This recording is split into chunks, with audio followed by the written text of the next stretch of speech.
might be able to, we're seeing a lot of clouds, but hopefully a shadow as well as we're coming in to totality there.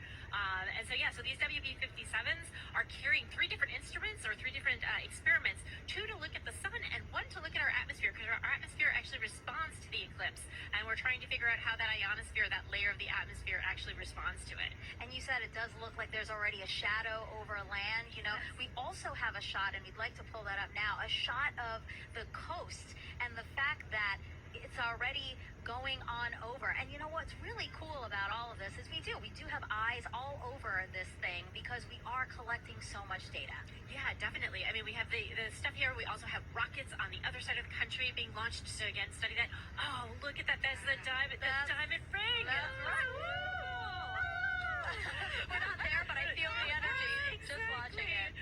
Yeah, so this is because of the craters and peaks and valleys of the moon, we're seeing the last bits that are just getting through, and now we're getting to totality. This is great. So you're starting to see those pink fingers out there kind of sticking out. Wow. So again, totality here in Mazatlan, Mexico, the first community in North America to experience the moon completely eclipsing the sun. And if you are in Mazatlan right now, it is now safe to remove your eclipse glasses for the next 4 minutes.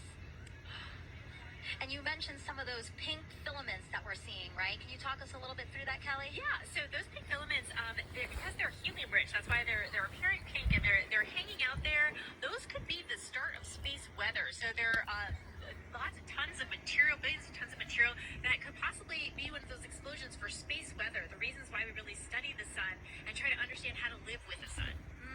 Can you explain why space weather is important to us here on Earth?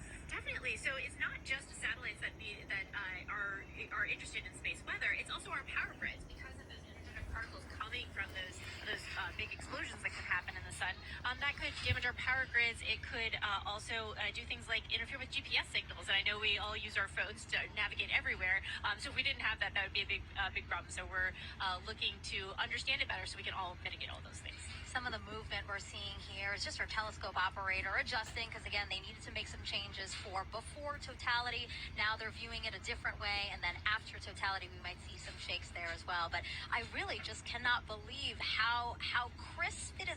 As we said, it's not a marble, but I mean, just the view of it is so crisp with these little, again, those filaments are just amazing that we can see that to such accuracy, you know? Right, definitely. And also the white fuzz. I mean, you're seeing something that's 1,000,000 degrees just hanging out all around the sun. And, 3 billion Earths can fit inside of there. So there's a lot of atmosphere there.